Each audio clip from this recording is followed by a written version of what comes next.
السلام علیکم ورحمۃ اللہ وبرکاتہ۔ آج میں اسلام میں عورت کا جو مقام ہے اس کے بارے میں بیان کروں گی۔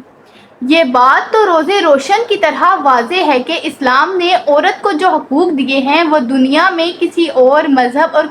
کسی تمدن اور سوسائٹی میں عورت کو نہیں دیے گئے، بلکہ عورتوں کے حقوق کی حق تلفی ہوئی ہے اور ان کے ساتھ ناانصافی ہوئی ہے۔ اسے منحوس اور ذلیل سمجھا گیا، اسے شیطان کی ایجنٹ قرار دیا گیا، اسے شر اور فساد کی جڑ ثابت کیا گیا ہے۔ کہنے والے نے صحیح کہا کہ یہ بدنما داغ انسان کی پیشانی سے کبھی دھویا نہ جا سکے گا کہ جاہلیت میں مرد نے اسی گود کو بے عظمت و بے قیمت کیا جس میں خود پرورش پا کر آدمی بنا۔ قدیم یونان میں عورت کو شیطان کی بیٹی اور نجاست کا مجسمہ سمجھا جاتا تھا۔ وہ غلاموں کی طرح بازاروں میں بیچی جاتی تھی، میراث میں ان کا کوئی حق نہ تھا۔ رومیوں نے عورت کو جانور کا مقام دیا تھا، نکاح کو عورت کے خریدنے کا ذریعہ سمجھا جاتا تھا،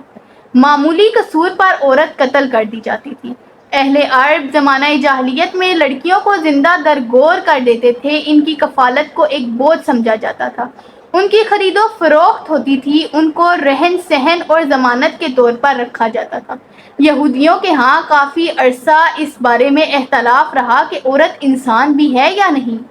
بہت سو کا خیال یہی تھا کہ عورت انسان نہیں بلکہ مردوں کی خدمت کے لیے ایک انسان نما حیوان ہے، لہٰذا اسے ہنسنے بولنے سے بھی روک دینا چاہیے، اس لیے کہ وہ شیطان کی ترجمان ہے۔ یہودیوں کے خیال میں ہر عورت شیطان کی سواری اور بچھو ہے جو ہر انسان کو ڈنگ مارنے کی فکر میں رہتا ہے۔ ہندو عورت کی جداگانہ حیثیت تسلیم نہ کرتے تھے۔ اگر شوہر مر جائے تو قابل فخر عورت وہ سمجھی جاتی تھی جو شوہر کی چتا پر زندہ جل کر مر جائے۔ عورت پر پڑھنے اور قربانی میں حصہ لینے کی ممانعت تھی،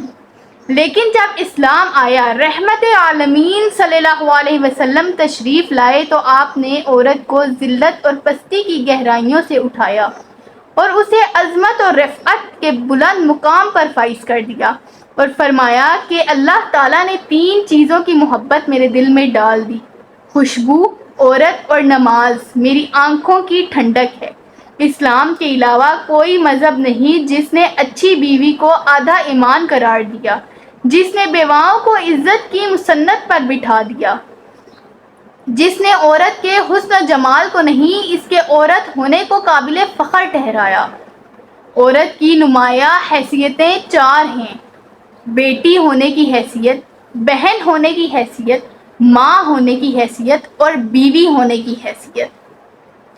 ان چاروں حیثیتوں کے اعتبار سے جو عزت و عظمت محبت اسلام نے عورت کو دی ہے، دنیا کے کسی جدید اور قدیم قانون اور مذہب نے نہیں دی۔ غرض یہ کہ اگر آپ اسلام کا مطالعہ اس جیت سے کریں گے کہ اسلام سے پہلے عورت کو کیا مقام حاصل تھا اور اسلام نے اسے کیا مقام دیا، تو پھر آپ یہ سوچنے پر مجبور ہو جائیں گے کہ عورت تخت سری تھی، اسلام نے اسے فوق ثریا پہنچا دیا، وہ کانٹوں کے بستر پر تھی، اسلام نے اسے پھولوں کی سیج پر بٹھا دیا، وہ موت و حیات کی کشمکش میں تھی، اسلام نے اسے زندگی عطا کر دی، وہ گرد راہ تھی، اسلام نے اسے سرمۂ چشم بنا دیا، وہ پامال تھی، اسلام نے اسے باکمال بنا دیا، برباد تھی، اسلام نے اسے آباد کیا، اس کا کام مرد کے دل کو لبھانا تھا، اسلام نے اس کے ذمہ گھر کو سجانا لگا دیا۔ لیکن قابل غور اور لمحہ فکریہ کی بات یہ ہے، بعض جدت پسند نام نہاد روشن خیالی کے علم برداروں کا یہ کہنا ہے کہ ہمارے معاشرے کا مظلوم ترین طبقہ ہے اور اس کے حقوق پامال ہو رہے ہیں، جبکہ دوسری طرف یورپ نے عورت کو حقوق دیے ہیں اور اس کو مرد کے برابر کھڑا کیا ہے، جس کی بدولت عورت خوب ترقی کر رہی ہے۔ میں اس مقام پر ان بھائیوں اور بہنوں کو غور و فکر کی دعوت دینا چاہتی ہوں جو مغرب کی ہر ادا اور ہر انداز کو اپنا لینا چاہتے ہیں اور جنہیں دنیا اور آخرت کی کامیابی مغرب کی نقالی میں دکھائی دیتی ہے کہ یہ حقیقت نہیں کہ آج یورپ میں بھی زمانہ جاہلیت کی طرح بیٹی کو بھاری بوجھ سمجھا جاتا ہے اور جب بیٹی بلوغت کی عمر کو پہنچتی ہے تو اسے گھر سے نکال دیا جاتا ہے اور کہہ دیا جاتا ہے کہ اب اپنا رہن سہن کا انتظام خود کرو اور اپنے لیے کوئی فرینڈ خود تلاش کرو، اور پھر وہ بیچاری زندگی کی مشکلات سے ناآشنا در در کی ٹھوکریں کھاتی پھرتی ہے۔ لیکن دوسری طرف مسلمان معاشرے میں نوجوان بیٹی کے والدین اپنی بچی کے لیے رشتہ خود تلاش کرتے ہیں اور تمام مراحل سے اپنی نگرانی میں گزار کر اس کا گھر بساتے ہیں اور اس کے ہر دکھ سکھ میں شریک ہوتے ہیں۔ لیکن افسوسناک بات یہ ہے کہ جس اسلام نے زمانہ جاہلیت میں مظلوم عورت کو اس کی متاع حقیقی دی، آج اسی اسلام کی تعلیمات کو عورت کے لیے ظلم قرار دیا جا رہا ہے۔ عورتوں اور مردوں کے ملے جلے تعلیمی ماحول اور